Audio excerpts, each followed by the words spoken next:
Sir, ಈಗ ವಿಷ್ಣು ಸಮಾಧಿ ವಿಚಾರ ಸಂಬಂಧಪಟ್ಟಂತೆ ಅಲ್ಲಿಂದ ತೆರವು ಮಾಡುವ ವಿಚಾರಕ್ಕೆ ಅಭಿಮಾನಿಗಳಲ್ಲಿ ಆಕ್ರೋಶ ವ್ಯಕ್ತ ಆಗ್ತಾ ಇದೆ. ಜೊತೆಗೆ ವಾಣಿಜ್ಯ ಮಂಡಳಿಗೂ ಕೂಡ ಮನವಿಯನ್ನ ಮಾಡಬೇಕು ಅನ್ನುವಂಥ ನಿಟ್ಟಿನಲ್ಲಿ ಒಂದಷ್ಟು ತಯಾರಿಗಳಾಗ್ತಾ ಇದೆ. ಬೆಳವಣಿಗೆ ಬಗ್ಗೆ ಮಾತಾಡೋಣ.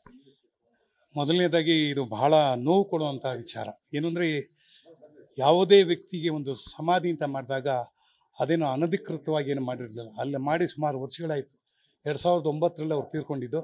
ಇವಾಗ 2025, ಸುಮಾರು 14 ವರ್ಷಗಳೇ ಆಗೋಯ್ತು. 16 ವರ್ಷ ಆಗಿತ್ತು. ಒಂದು ವಿಚಾರ ಏನಂದರೆ, ಆವಾಗ ಮುಂಚಿನಿಂದಲೂ ಬಾಲಣ್ಣ ಸ್ಟುಡಿಯೋ ಅವರು ಲೀಸಿಗೆ ತೊಗೊಂಡಿದ್ರು.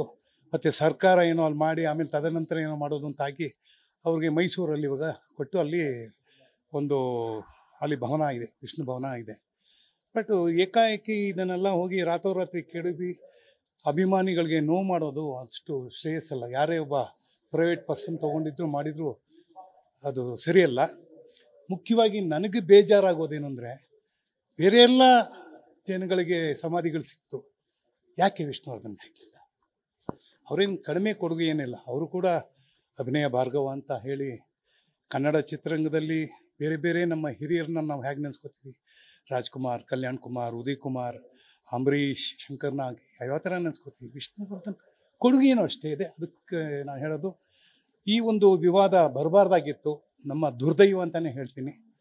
ಆದಷ್ಟು ಬೇಗ ಇದಕ್ಕೊಂದು ಮುಕ್ತಾಯ ಆಡಲಿ. ಈಗಾಗಲೇ ಗೀತಾ ಬಾಲಿಯವರು, ಅಂದರೆ ನಮ್ಮ ಬಾಲಣ್ಣ ಅವ್ರ ಮಗಳು, ನಾನೇ ಸ್ಥಳ ಕೊಡ್ತೀನಿ ಮಾಡಲಿ ಅಂತ ಹೇಳಿದ್ದಾರೆ. ಆ ಥರ ಕೊಟ್ಟಾಗ ಅದಕ್ಕೆ ಒಂದು ರೀತಿ ಸ್ವಲ್ಪ ಸಮಾಧಾನ ಆಗಬಹುದೋ ಏನೋ ಅಂತ ನನ್ನ ಒಂದು ಭಾವನೆ. ಮುಂದೆ ಯಾರಿಗೂ ಈ ರೀತಿ ಆಗೋದು ಬೇಡ. ಸ್ವಲ್ಪ ಅಭಿಮಾನಿಗಳಿಗೆ ಇಲ್ಲ, ಎಮೋಷನಲ್ಲ, ಅವ್ರಿಗೆ ಯಾರಿಗಾದ್ರೂ ನೋವಾಗುತ್ತೆ. ಯಾಕೆಂದರೆ ಇವತ್ತು ಅವ್ರು ಬದುಕಿಲ್ಲ. ಅವರ ಒಂದು ಸಮಾಧಿಗೋಸ್ಕರ ನೀವು ಕೆಡಬಿಟ್ರೆ ಅದು ನೋವು ಕೊಡೋವಂಥದ್ದು. ಅದೇನು ಅಂಥ ಸಣ್ಣ ಮನುಷ್ಯ ಅಂತನೂ ಅಲ್ಲ ಅವರು. ನಾನೇ ಇವಾಗ ಸೂರ್ಯವಂಶ ಅಂತ ಒಂದು ಧಾರಾವಾಹಿ ಮಾಡ್ತಾಯಿದ್ದೀನಿ. ಮೇಲಾಗಿ ನನ್ನ ಆಪ್ತ ಮಿತ್ರ, ನಾವಿಬ್ಬರು ಒಂದೇ ಕಾಲೇಜಲ್ಲಿ ಓದಿದ್ದು ಬೆಳೆದಿದ್ದು. ಯಾಕೋ ಯಾವಾಗಲೂ ಒಂದು ಮಾತು ಹೇಳ್ತಾ ಇದ್ದ, ಈ ಜಾಗದಲ್ಲಿ ಯಾಕೋ ಈ ಥರ ಆಗ್ತಾಯಿದ್ದ. ಅವ್ನು ಬದುಕಿದ್ದಾಗಲೇ ಕೆಲವು ಬೇಸರಗಳಾಗ್ತಾಯಿತ್ತು. ಬಹುಶಃ ಅವರ ಚೆನ್ನ ಪರ್ವದ ಸಮಯದಲ್ಲಿ ಅವ್ರನ್ನ ಆಮೇಲೆ ಅವ್ರ ಮನೆಗೆ ಕಲ್ಲು ತೂರಾಡಿ ಅವ್ರನ್ನ ಹೊರಗಡೆ ಹಾಕಿ ಮದ್ರಾಸ್ನಲ್ಲಿ ಸ್ವಲ್ಪ ದಿವಸ ಇದ್ದಿದ್ದು. ತದನಂತರ ವಾಪಸ್ ಬಂದವರು ಒಂದಷ್ಟು ಸಿನಿಮಾಗಳು ಮಾಡಿದ್ರು. ಬೇಸರದ ಸಂಗತಿ. ಇಲ್ಲ, ನಟರು ಯಾಕೆ ಮಾತಾಡಲ್ಲ ಅಂದರೆ, ಸ್ವಲ್ಪ ವಿವಾದಕ್ಕೆ ಕೊಡೋವಂಥ ವಿಚಾರ ಇದು ಒಂದು ಕಡೆ ಕೋರ್ಟ್ ಕೇಸ್ ನಡೀತಾ ಇದೆ, ಇನ್ನೊಂದು ಯಾವುದೋ ಪ್ರೈವೇಟ್ ಜಾಗ, ಇದೇನು ಗೌರ್ಮೆಂಟ್ ಜಾಗ ಅಲ್ಲ ಅದು. ಹಾಗಾಗಿ ವಿವಾದ ಅಷ್ಟೇ. ಇದೇನು ಯಾರು ಮಾತಾಡಬಾರ್ದು ಅಂತ ಇದೇನು ದೊಡ್ಡ ಅಂಥ ಇದು ಅಂತಲ್ಲ, ವಿಚಾರ ಅಂತಲ್ಲ.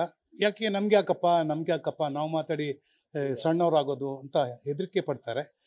ನಮಗೆ ಅಭಿಮಾನಿಗಳ ಜೊತೆ ನಾವು ಇದ್ದೀವಿ. ಯಾಕೆ ನಾವು ಅಭಿಮಾನಿಗಳಿದ್ದೇ ನಾವಿಲ್ಲ. ಆದರೆ ಒಳ್ಳೆಯ ಅಭಿಮಾನಿಗಳು ಪಾಪ ಅವ್ರಿಗೆ ನೋವಾಗೋದಂತೂ ಸಹಜ. ಈಗ ಗೀತಾ ಬಾಲಿಯವರು ಹೇಳಿದಾರಲ್ಲ, ಮಾಡಿಕೊಡ್ತಾರೆ, ಸಮಾಧಾನದಿಂದ ಇರೋಣ.